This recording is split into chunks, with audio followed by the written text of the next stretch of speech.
الحمدللہ عز و جل رمضان کا بابرکت مہینہ ہمارے درمیان جاری ہے، اور یہ وہ مہینہ ہے کہ جس میں اللہ تعالیٰ کی بے حد رحمتیں نازل ہوتی ہیں، اس کا کرم نازل ہوتا ہے، اور اس مہینے میں ہم روزے رکھتے ہیں، قرآن پاک کی تلاوت کرتے ہیں۔ پہلا عشرہ عشرہ رحمت، دوسرا عشرہ عشرہ مغفرت، تیسرا عشرہ جہنم سے آزادی کا عشرہ ہے۔ آج اب چونکہ پہلا عشرہ گزر چکا ہے، تو انشاءاللہ آج میں آپ کے سامنے دوسرے عشرے کی دعا عرض کروں گا۔ جو یہ دوسرے عشرے میں یہ دعا پڑھیں گے، انشاءاللہ اس کی بے حد برکتیں حاصل ہوں گی۔ یہ دعا دوسرے عشرے میں پڑھنی ہے جب بھی ہم دعا کریں، جب بھی ہم اللہ تعالیٰ کی بارگاہ میں دعا کریں۔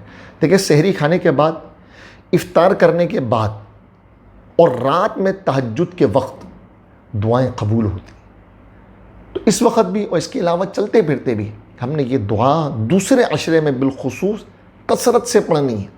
اور کیا ہے خاص دوسرے عشرے کی دعا؟ وہ ہے استغفر اللہ ربی من کل ذنب واتوب الیہ۔ استغفر اللہ ربی من کل ذنب واتوب الیہ۔ یہ ہم نے دوسرے عشرے میں کثرت سے پڑھنا ہے۔ انشاءاللہ اس کی برکت سے اللہ تعالی ہمارے گناہوں کو معاف فرما دے گا، ہماری مغفرت فرمائے، چونکہ عشرہ مغفرت ہے، اس لیے اللہ تعالیٰ سے مغفرت طلب کرنی۔ اس دعا کی کثرت کریں، انشاءاللہ اللہ تعالی ہمیں مغفرتوں سے، بخششوں سے اور اپنی رحمتوں سے ہمیں نوازے گا۔